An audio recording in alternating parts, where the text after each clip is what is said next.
After a loss to the Las Vegas Raiders, can Mahomes and the Kansas City Chiefs bounce back against the Buffalo Bills? Join us for our Week 5 NFL predictions.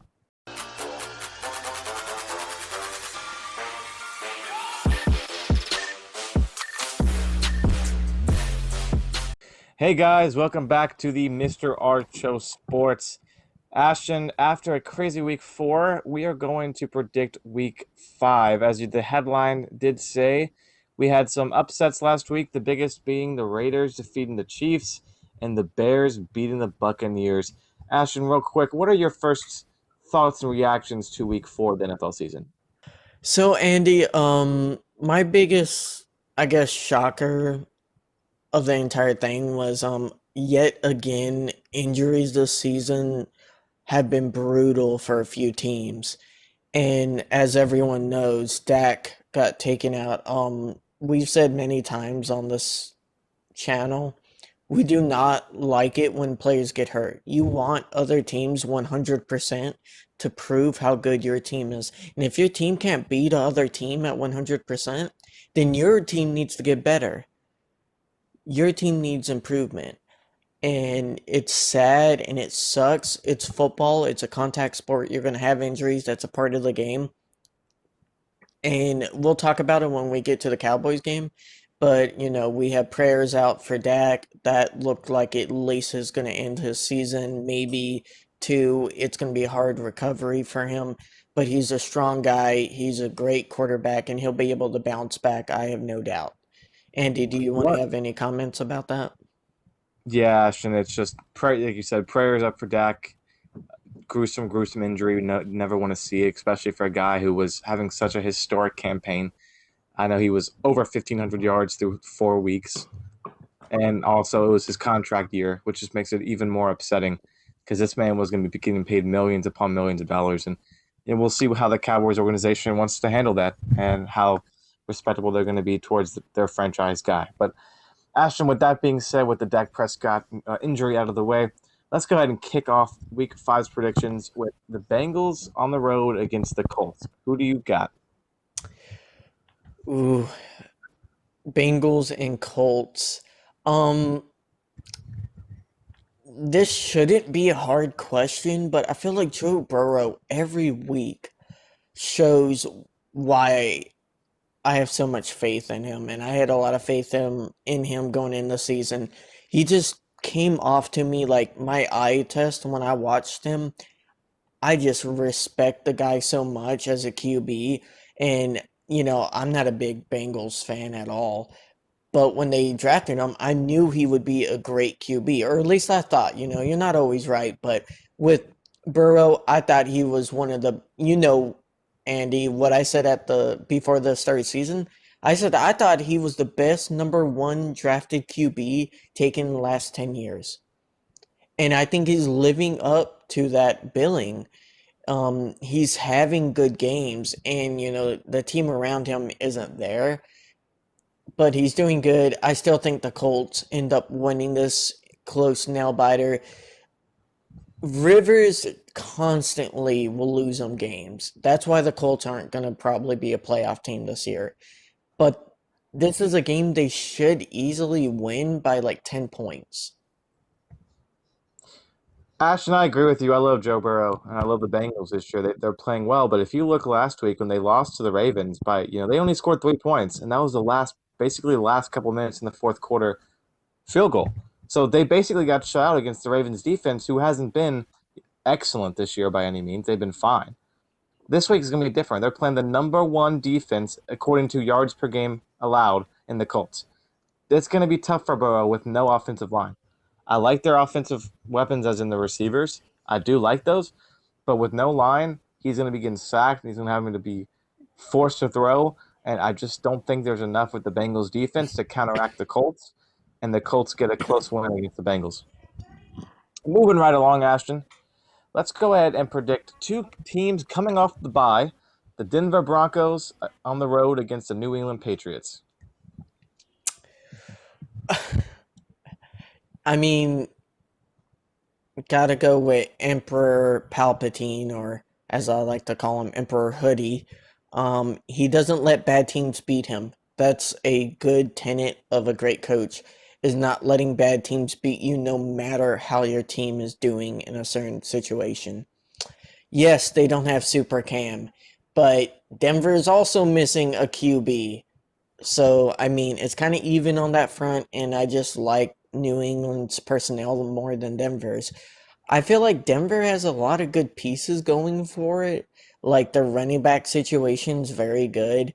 I think they have some good receivers, and their defense is banged up still, decent amount of injuries. So I just got to go New England. 100% Ashton. New England should easily beat the Broncos. We know how the Broncos have had really bad injury troubles with their quarterback and Von Miller being out for the year. So Patriots are clearly better team talent wise, top to bottom. If Cam Newton is back from the COVID, he should be able to easily pick apart the Broncos defense and get the Patriots a solid win and keep them moving in the year, which I think they're 2-2 right now. I might be wrong about that. They are yeah, they're 2-2. That'll be their third win if they do win. So they need to get this win and get back on track to even have a shot in the AFC East. Moving right along, sticking with the AFC, one of the best games of the week as the surprising Browns travel to Pittsburgh. A little AFC North cross divisional rivalry there. Who you got? So yeah, Andy, I have to go with the Steelers. I haven't been super impressed with their offense lately. They had a good game last week. Their rookie wide receiver, I think he had like a 150-yard game or something like that. Amazing game on his part. But in general, their defense is the shining part of the of their of their team. It's the best part. It's the thing that keeps them in the games and wins them their games. In total, honestly think the Steelers' defense is the best in football. And I know a lot of the websites say the Colts' defense has the best defense, but in general, I really, eye test wise, I just think the Steelers have a better defense. That's my personal opinion.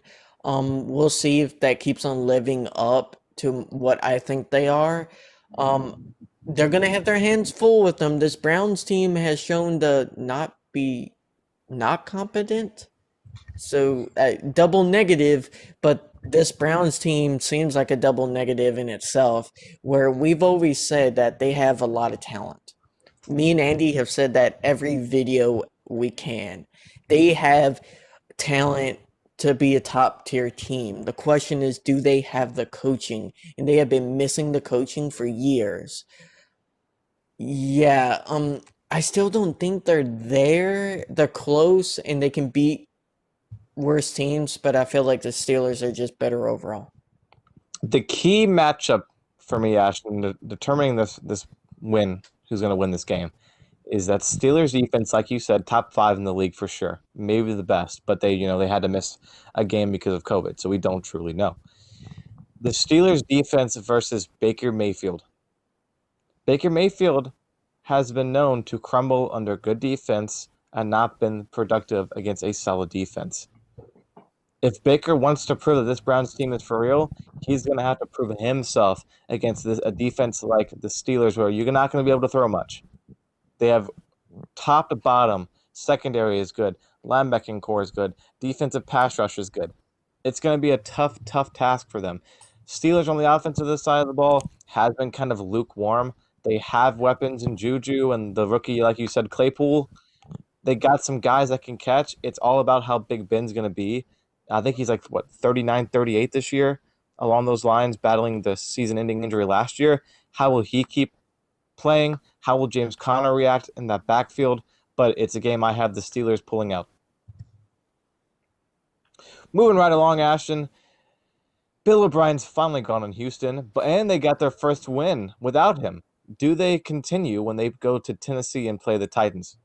Yeah, Andy, I'm very happy for the Texans fans. You guys did a great service to the NFC West by not shipping all your good talent back to our opponents.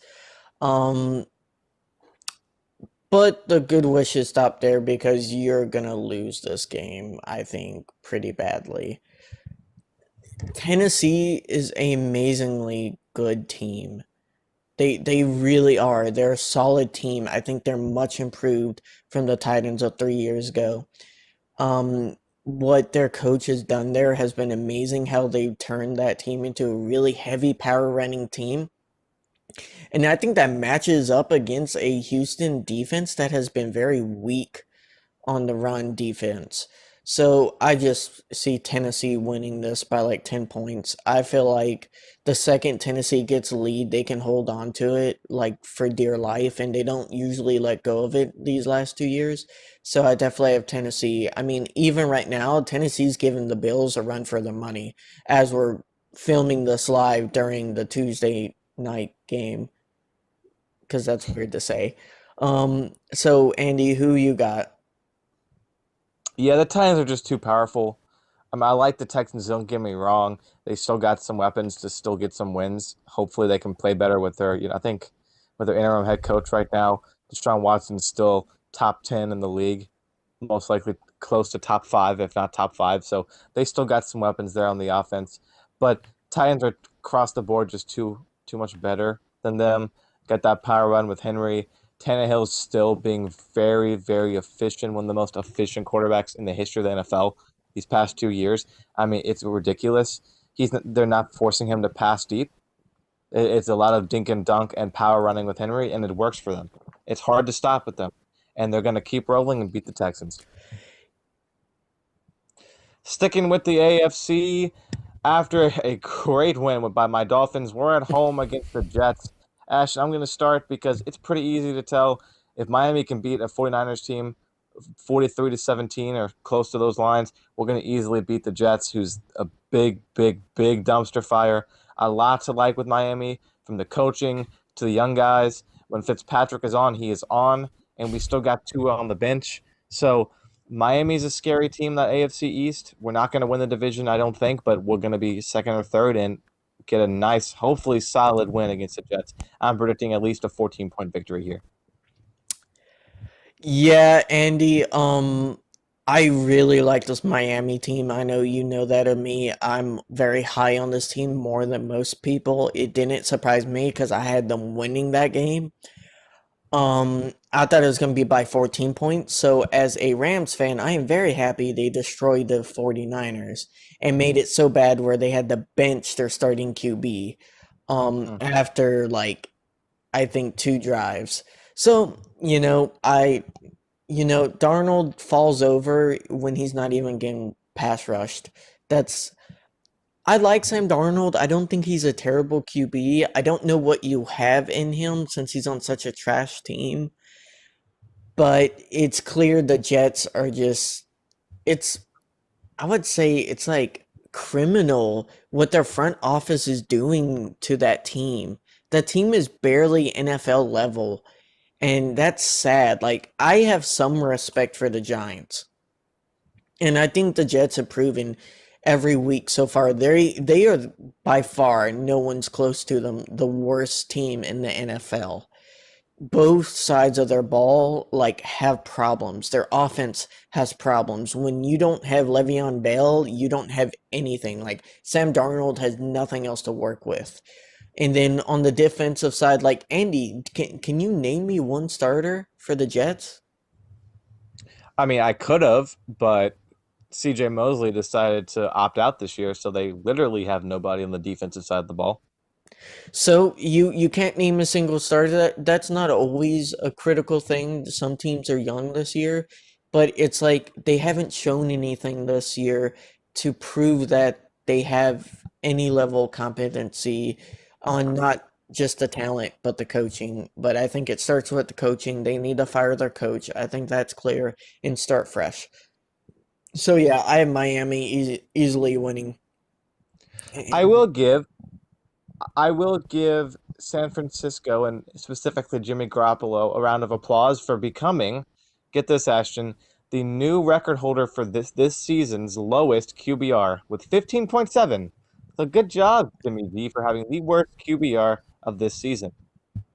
Anyways, after that historic de defeat by Jimmy G, let's move on to probably the best game of the week, the Monday night showdown between the Chiefs looking to bounce back after arguably a really bad loss against the Raiders, and they go to Buffalo and play the Bills. So we don't know exactly how this Bills Titans game is gonna end up. It's about to be halftime, and we're getting this video, recording it, editing, and all that kind of stuff. And both teams have looked good so far. Ashton, who do you have in this game? Well, Andy, breaking news for us at least. Right now, the Titans are up 21-10 over the Bills. I watched, I want to say like 40% of that game up to that point when we started recording this, Andy. And it just looks like to me, whatever the Titans are doing defensively, they stole a playbook from the second half of the Rams game where the Rams kind of slowed down the Bills, and the Bills almost gave up a, 24-point lead. So you can see the Titans, like, it could be a blueprint, and the Titans are putting it effectively. We'll see if the Titans can hold on. I think they will be able to because they're a power running team. Now, that sets up for a game where Kansas City's looking for a win after a loss, and Buffalo could be looking for a win after a loss. Um, Man, this is hard because I feel like Kansas City has taken a step back from last year. I still like them a lot. I'm going to pick them very slightly over the Bills because I feel like the Bills this season, they are undefeated technically right now. I don't think they will be by the time this game comes around. And I feel like the Bills have shown holes of gameplay where better teams or good teams can take advantage of and squeeze. And Andy Reid, if he knows how to do anything, it's how to exploit good defenses. So that I think Kansas City comes off with the win. It'll be a close game. It'll be really good. Buffalo in a 4 week span are going to be playing the Rams, the Titans, and the Chiefs. That is a tough schedule, Ashton. To even come out of that schedule with 2 wins, even one, it's tough. The Bills are a good team, one of the best in the NFL. There's no debating that. But the Chiefs, after losing a game, rarely ever lose again, especially with Mahomes. I don't know the exact stat, but I would not be surprised if they haven't lost at all after one loss going into the next week. So playing desperate after basically getting humiliated against the Raiders. Not saying the Raiders are a bad team. They're a decent team, second tier team this year, but not to the level of the Chiefs, obviously. The Chiefs are going to be playing with a fire. Mahomes is going to be playing with a fire. I got the Chiefs winning. I think it's not going to be as close as I think you think it's going to be. I don't know exactly your score prediction, but I think the Chiefs are just going to come out and just blow them out of the water because that offense, like you said, there's blueprints for Buffalo, right? Look at the Titans right now. Look at what the Rams did or almost did. Honestly, should have won that game, but last second miracle and some penalties here and there. But the Chiefs are going to come out and just keep on shoving it down their throat, Mm-hmm. and I got the Chiefs winning a 10-point game there.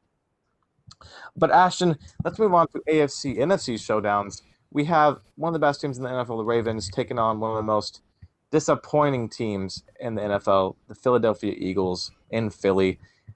I really don't have to ask you who's going to win that. I'm pretty sure, like me, you're going to pick Baltimore, just how bad Philly's looked and how at least elite Baltimore's looked. Yeah, Baltimore is a interesting team in the sense that I never bought into the hype that they were the super team that I thought they were. But they're a team they put away. They are one of those teams where they put away bad teams pretty easily. And the Eagles, they're in between bad team and mediocre. They're like there, and sometimes they can achieve better. They almost got a win too last week, but ultimately Baltimore gets this win, Andy. I mean, I don't even think it'll be that close. Like, I would be surprised if it's within 10, maybe.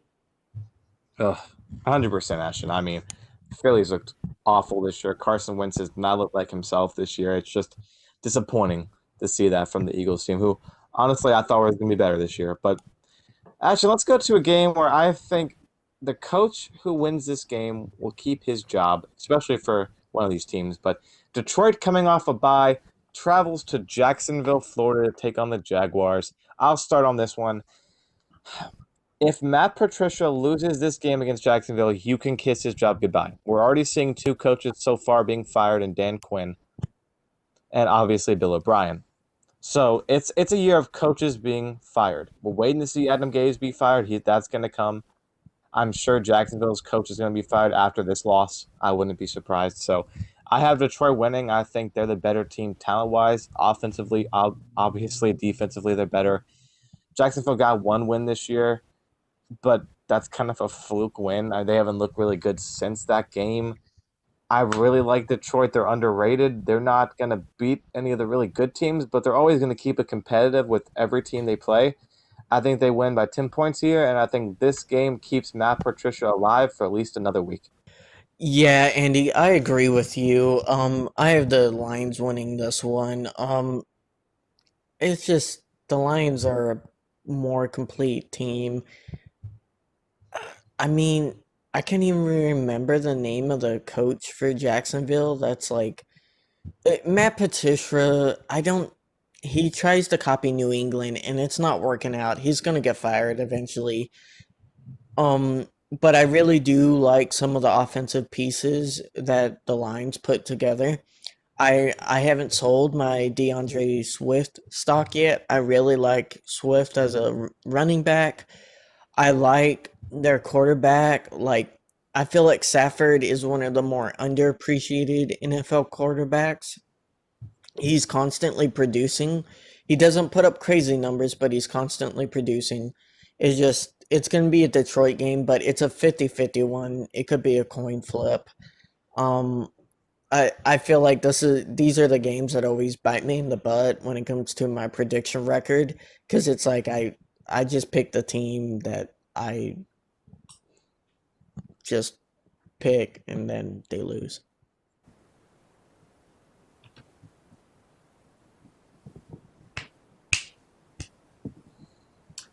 So, guys, let's move on to the NFC. But I do have some breaking news. We mentioned Bell and his amazing Jets. He's not with the Jets anymore, Andy. He just got released. He was not the problem with the team, but I don't know, off the field, I feel like he has some issues. And his temperament apparently is an issue in the locker room. Then again, he signed with a terrible team. I don't know how much of that is losing playing into that or not. But Andy, any reaction? To be fair, if I was on the Jets, I would be pretty mad too with the state of the condition of the program right now. I mean, you're in the worst, arguably the worst or second worst team in the NFL. You're gonna be mad. You're gonna be kind of toxic, cancerous locker room person. Now, then again, it doesn't give you free like reign to do whatever you want, say whatever you want, and be ultimate jerk. But I understand his frustrations, is what I'm getting at. So I understand it. Makes sense. He wanted out of there. I don't know why the Jets didn't try to trade at least some picks, something to get in return. It's kind of like the They thing. could have gotten like a fourth or a fifth rounder, I think, It's for him. it's the same thing Maybe with a sixth. it's the same thing with the Rams. Like when they just released Todd Gurley for nothing. Like at least trade for. That's not the same because Todd Gurley had a really, really expensive contract. No one was going to trade for that. That's different than Le'Veon, which had a decent contract with Jets, but you could have got a sixth or like maybe a seventh for him, maybe a fifth if they're really good, but not exactly the same. So, all right, Andy, let's go to let's call it our dumpster fire bowl of the week at Washington football team against the Giants. Who do you have? So controversial pick here. I think the Giants are going to win this game. I really do. I know you look at me like I'm crazy, but the past 2 weeks, what I've seen from this Giants team is they're playing.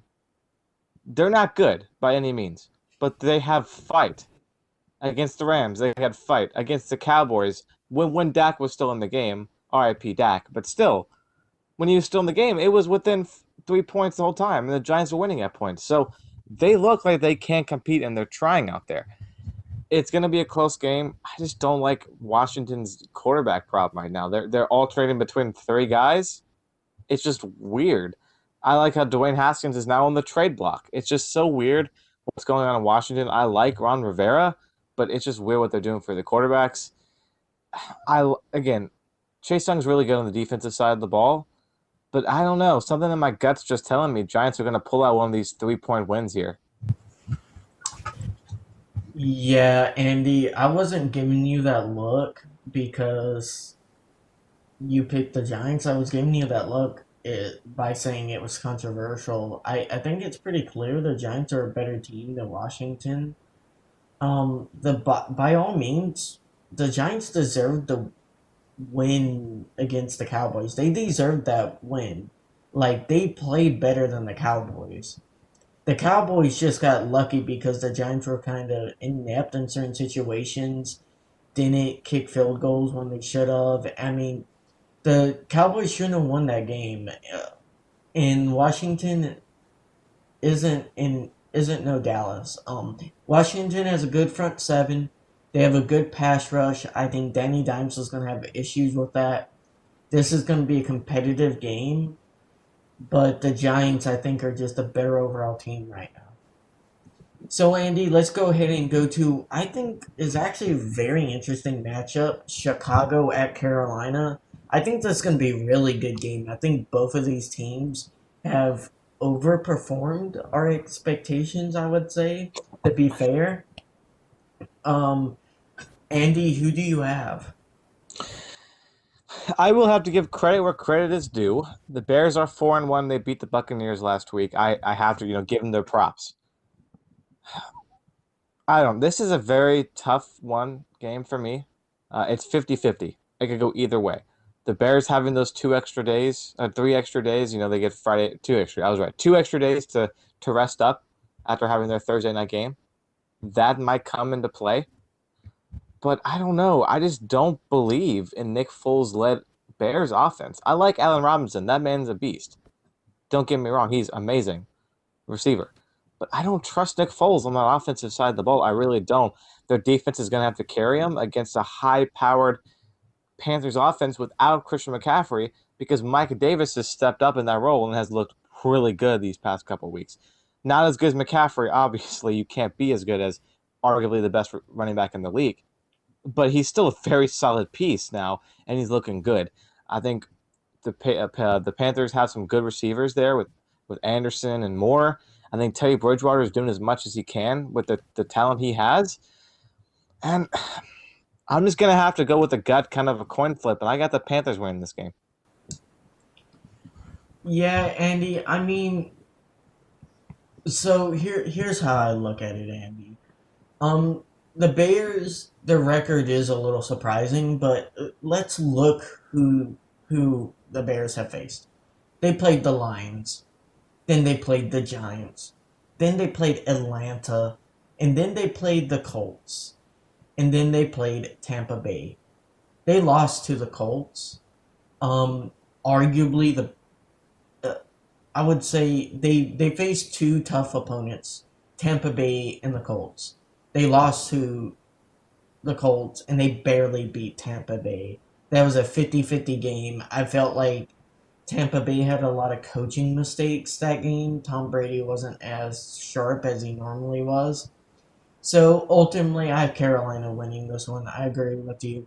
Carolina has been shockingly good, even though their current situation. So maybe their coaching is better than a lot of people anticipated. So I I mean, definitely have them winning a close I game. like. I think the Panthers head coach and Matt Rule. Coming from Baylor, I didn't have many high expectations from. I didn't think because it's tough to come from college and transition your first year in the NFL, especially with the team he inherited. All the veterans retiring and people leaving, and then now the injury with McCaffrey. I didn't expect much with him, but for what he has, he's doing excellent. I think Yeah. Joe Brady, the offensive coordinator there, coming from LSU, we know how good LSU was with Burrow and Jefferson and all these guys on that offensive side of the ball. That Joe Brady is doing everything and more for this Panthers offense. One of the best units in the NFL, with not the most talented on the side of the ball. I'm not saying Teddy Bridgewater's a scrub. He's not. But he's not going to be, a top 15 quarterback, and they're performing like a top 15 offense. So it's impressive. And these coaches, if everything goes well, a good offseason, watch out for Carolina next year because the Saints, we'll get to them in a second, they aren't looking too good, Ashton. Hmm. Yeah, I think Carolina, if they can improve and get McCaffrey back, I think they have a shot at going to the playoffs. That's surprising to me. So I really have a lot of faith in their, not a lot of faith, but I feel like their coaching is promising. I'll say that. So let's go ahead and go to the blower of leads, the Falcons, and you guys aren't going to live that down this season. Until or at the Vikings, the Vikings had a really really strong game. Arguably should have won that game against the Seahawks. It was against Seahawks, right? Yeah, they play the Seahawks. Yep. Yeah. So it was a little disappointing being a Rams fan, not seeing them be able to pick off a win. They were winning most of that game. They should have won it. They didn't go for a field goal when they could have taken a 9 point lead. That makes no sense to me. Um, or not a 9 point lead. They could have taken an 8 point lead. So they instead go for it on fourth in the red zone when you're facing arguably I say the best quarterback in the league and give him a chance with like what a minute 30 left to go down the field. You don't give Russell Wilson another chance. You don't. You kick a field goal and then you ask Russell Wilson not only to drive down the field but also go for a 2 point, which is I don't know. It's a very analytical thing. I'm not going to give the Vikings too much fault for it. It was a tough loss. I got the Vikings beating the Falcons. It's pretty simple. The Vikings are looking better than the first terrible start. So Yeah, Minnesota, Ashton, is a lot better than their record suggests they are. They are offensively still a really strong team. They have the rookie there, Jefferson. I'm pretty sure from LSU, right? Or some along those lines. I'm pretty sure it's Jefferson. I'm not entirely sure. I might be wrong. You can look it up. But the rookie receiver on top with Thielen there, with with Rudolph there, with Dalvin Cook, who's been amazing the past couple weeks, and Kirk Cousins has bounced back really nicely from his really bad QBR game where he only was in the 16s. So Minnesota offensively has not been the problem. Defensively, they still look as bad as they've have. But to be fair, you're gonna look bad when you're playing the cook, the chef that is Russell Wilson. I mean, what you're gonna do? Most teams can't cover that man, so I don't blame them. But against the Falcons, they got to get a win. They got to get their second one of the season. If not, that will be really upsetting. You're going to look at the head coach and say, "What gives, man? We shouldn't be with only one win, one in four." So I'm going to give Vikings the win here. I just don't see anything with the Falcons that I haven't already seen this year. Like I just don't see how they could win. Their defense is worse, I think, than Minnesota's, and their offense is a little bit better. But even with that good offense, they can't be a team like Carolina. No, no knock on Carolina. You guys know we just talked and we praised them, but you got to beat Carolina. You're a more talented team, at least on the offensive side of the ball. When you had a top,